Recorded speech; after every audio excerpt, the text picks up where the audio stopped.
So tell everyone your name. My name's Wendy Fashon. This is a story about your beautiful son. This story is about our son. And he really is. Can I just show them one picture of him when he was a little, younger? This was Neil when he was a little boy. Really cute. And, yeah. All right, tell us what happened. Well, this is an HPV vaccine story. This happened right before our son went off to college. He was going to have his annual physical for going to college. And of course he turned 18.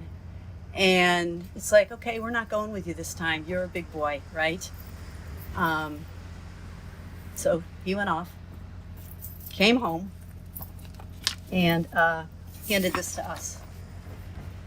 And said, oh, by the way, I had 2 vaccines. And he gave us the sheets.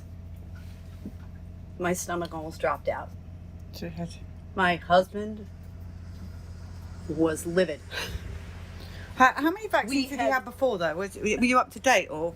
He was up to date. And he had been offered the HPV vaccine, I believe it was the year before. We got a record of it in our medical records, and we declined it. One of us was there to decline it,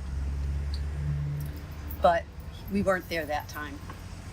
And 18 years old, he doesn't know any better. It's like you just put out your arm and, okay, I need a shot. Yeah, all right. How was he there? That's about the age. About the age. This was actually the year before.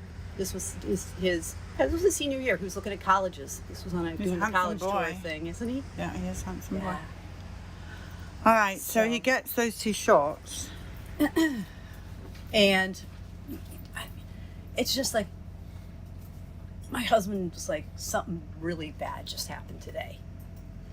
And it's just something, you just feel it. It's not something you can, how do I even explain that? It was just a sense that a parent gets, right? Mm-hmm.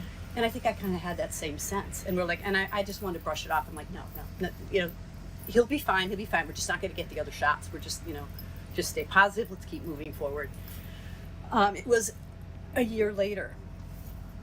It was October, and we received an email from Neil that he had a series of concussions. One was in August, September, October. He didn't want to tell us about them because he didn't want us to worry.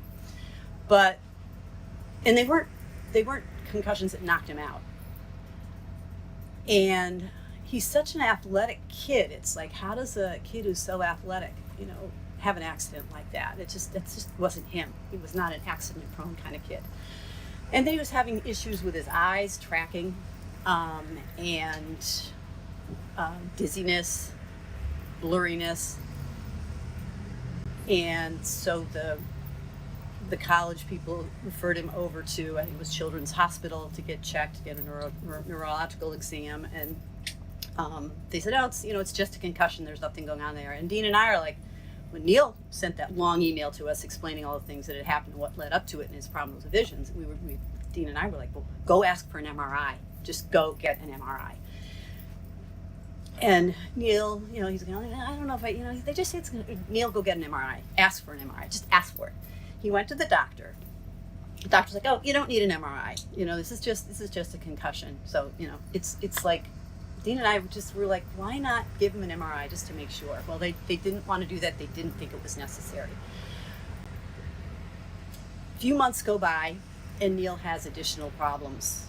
Trouble swallowing, trouble with handwriting, very shaky. His speech is getting a little more slurry. His vision isn't getting any better, despite all the PT and the eye exercises that that he's doing. And of course, he's off at college, but we're trying to keep track of him. And things are getting worse. And again, we're like, Neil, go get an MRI. Go find a different neurologist. Get a second opinion. So that was October when Neil first told us about it. It wasn't until March that he got the MRI. And what they found was a tumor in his brainstem. I have a shirt on here, DIPG. my Neil Warrior shirt. Stands for diffuse intrinsic pontine glioma. It's diffused throughout the tissue. It's not a solid tumor, so it's inoperable. It's in the pontine, which is the brainstem, which is inoperable. You just don't go in there. It's just infused throughout the tissue, the brain tissue. Nothing they can do about it. It's inoperable, no treatment for it. There's been a lot of experimental treatments that have been tried over many years. It's a very rare and aggressive cancer. If you were to look at a bell curve of the incidence of this cancer with kids, you're going to see ages 4 through 6 is going to be up here at the top of the bell curve, and your 19-year-old is going to be way out here. Extremely rare. Only 300 kids total a year, and a 19-year-old just doesn't get this.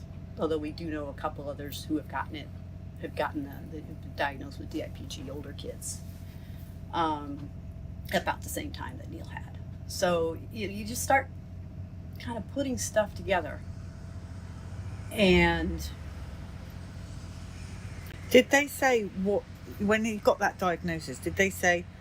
And I presume you said how did he get it? I mean, did they say? We don't really know how they get it. He's probably had it all his life, and it finally got activated. They don't know. They don't know. They'll tell you something, but they don't know. Neil was perfectly healthy when he went off to college. He was an athlete. He was a scholar. He played tennis. He played soccer. High energy kid. And just suddenly to have this happen, I don't know how else that could happen. Was it the food, the school, or was it the EMF radiation that suddenly he was exposed to at college? Maybe some of those things too, but I think the HPV, my husband and I both, we just know in our gut that was not a good thing for him. So when he was diagnosed, they gave him 3 months to live. 3 months? 3 months to live. I just want to show this picture. Can I show this one? Yeah, sure.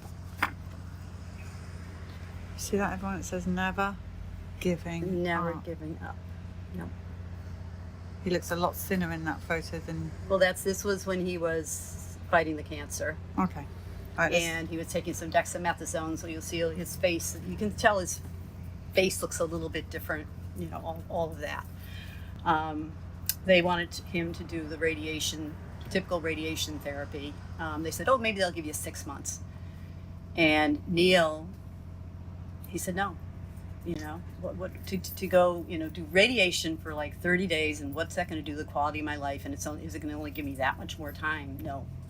So there's a lot more to our story about what happened. We did pursue a treatment down in Houston. I don't know if you're at all familiar with Dr. Brzezinski. Okay. Just as Neil was, shortly after he was diagnosed, the Brzezinski Clinic was opening up a brand new clinical trial, specifically for DIPG patients in 4 different age cohorts, which was really interesting because Neil didn't fall in, like he was too old to be in some of the clinical trials for young kids, and he was too young to be in the clinical trials for adults. He kind of fell in this gray zone.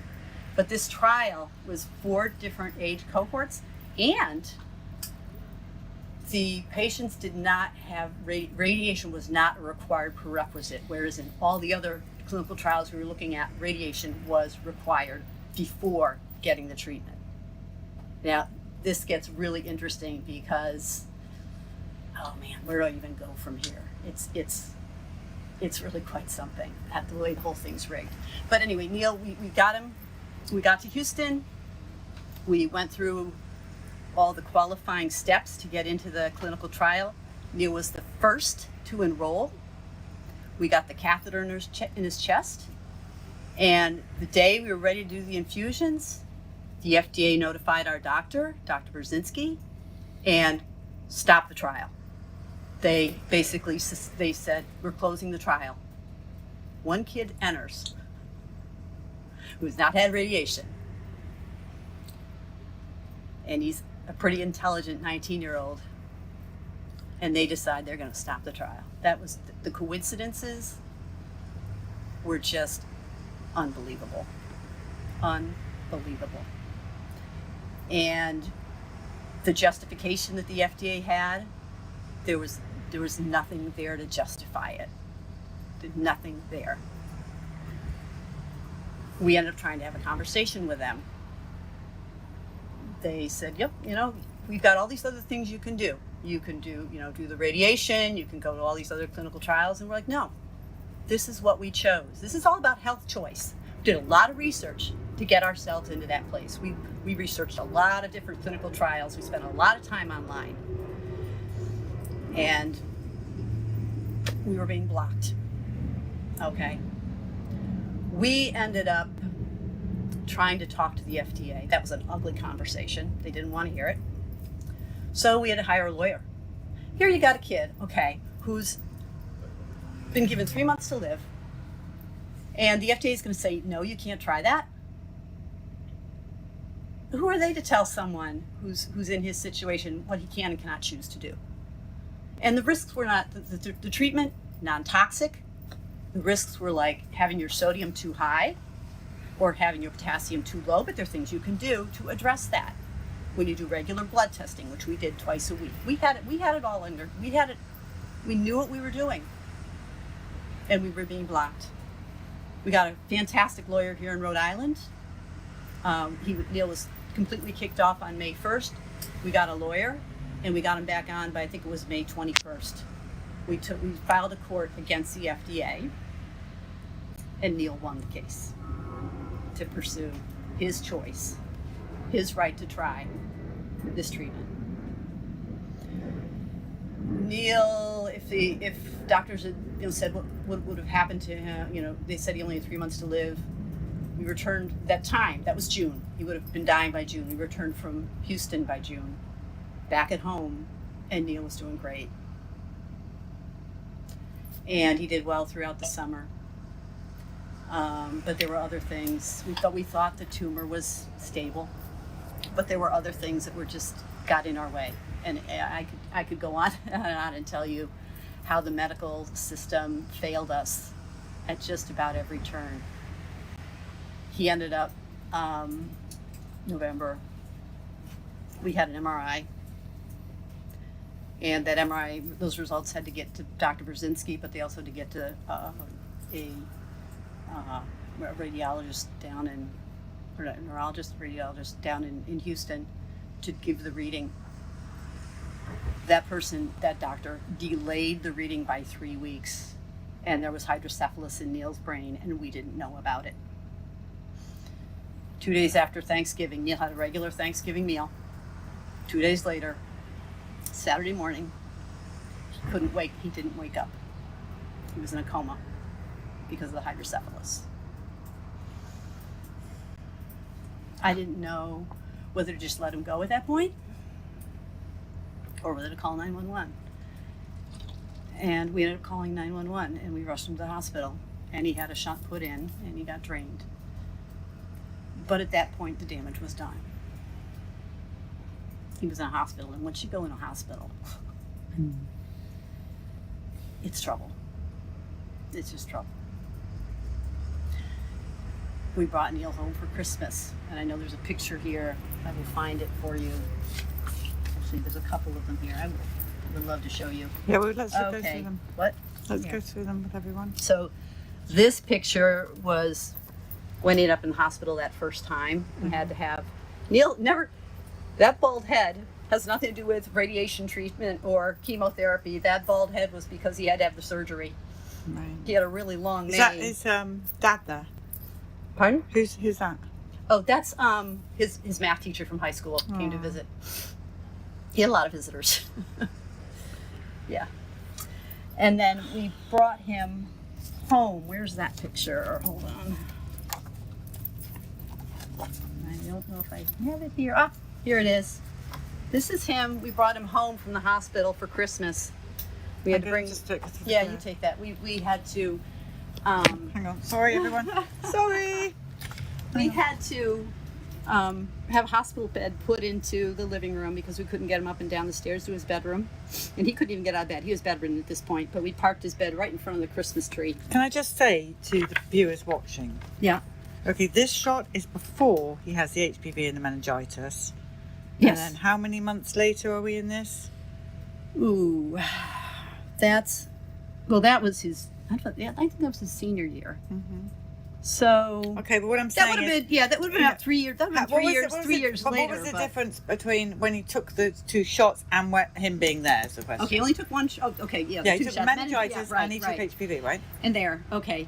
That's about 2 years. Or two and a, I'm trying to think now. 2.5? Wait a minute. Because he had the October, it was a year later, October, from when he had the shot that he started to have the first symptoms at school, the vision symptoms. And this hospitalization was a year after that. Mm. And having him home for that Christmas was a year after that.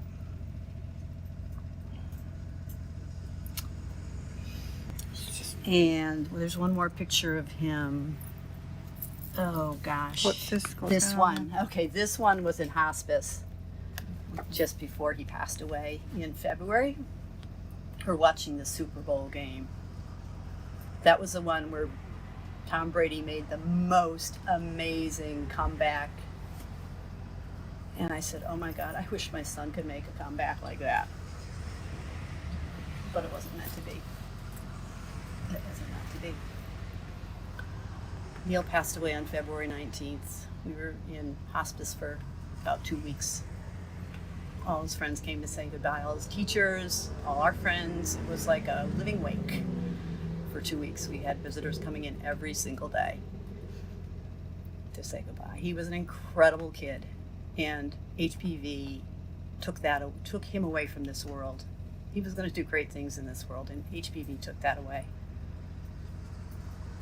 He was ready to rock the world.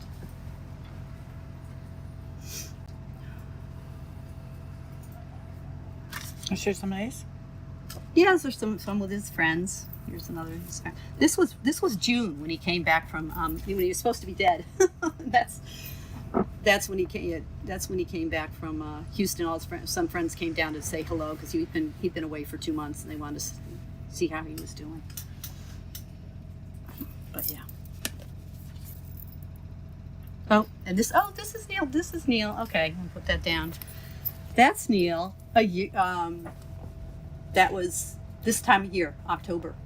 We had a family reunion up in Maine, and he's in a wheelchair. This was before he ever went into the hospital, but he was getting weaker, and he needed, at that point, October, he started using a wheelchair to get around. So, that's the story. So what's your advice to mothers listening and their kids are going off to college, and what can we do? How can we prevent this? Don't let your kids get the HPV vaccine. I don't know if anybody saw the expose that just came out recently about HPV. It's on Children's Health Defense. And wow, I think I can remember right at like an hour 14 minutes when RFK Jr. does a quick little 4-minute thing, and bam, bam, bam. There you go. There it all is, right there. Don't take this. There's a lot of information already out there about the damage that it's done to girls, lots and lots of girls. I don't know about the boys. I'm gonna have to get the book out there outside the bus and read it, because I don't know if I'd be able to take it though. I've been through so much, and to read these stories, they are so heartbreaking. What these kids go through. Get the book, buy that book, and you will see what's been going on. Honest to God, because those stories are more powerful than anything. The FDA will try and feed you all the data they want or don't want you to have, but you got to look at the stories. You got to look at the anecdotal evidence. That's where it's at. That's what really happens. You got to watch out for your kids. The other thing I will say is, if your kids are in any kind of risky situation and they're around 18, 19 years old, get a power of attorney thing, so if anything happens to them, you have control over their medical information, because you don't want to lose control over that. You want to keep control over your kids. You want to help them with their health decisions. They're not old enough or mature enough. Maybe a few of them are, but I doubt it, to really make the right health decisions. Educate your kids about this. How are you doing? How's your family doing? How are you coping? We're doing fine. It's been a few years. Right. And there's a part of me that feels like this happened for a reason. Neil got the best years of his life. Maybe he came down here to do childhood again, and he said, by the time I get to 21, I think I'm gonna check out, because childhood's the best part. It is. My best years were not my childhood, but the childhood I spent with my own kids, with their childhoods, and all the fun that we had together. And I had that. No one can ever take that away from me, ever. And Neil's with me today. He is right here, and he knows what's going on. Well, we're going to put a picture of him on the bus, but talk to us about this book before. Okay, yeah, this is a book. I just participated in this project. This was released in June. It's there are 10 stories in here. This is actually book number 2 of a series. My friend Susan Latai lost her son to brain cancer. I actually went to his memorial service the weekend after Neil's. He was 29. Anyway, Susan is now a grief coach, and she's working with a lot of people who've had all kinds of losses in their life, and she's putting together these books. I'm one of 10 authors. I did chapter 4. It's called A Letter to My Son, and it's writing my son and kind of revisiting some of the things that we went through with this illness. And there's like in here, I talk to my son about what ifs, what if I'd done this, what if I'd done that. Mm-hmm. I just also want people to know, we all do the best we can. It's not our fault. And yeah, you can go over those what ifs, but sometimes hindsight's 20/20. Neil's gone now, and I can no longer dwell on those what ifs, but I can go forward, and I can help change things, and I can help educate other people, right?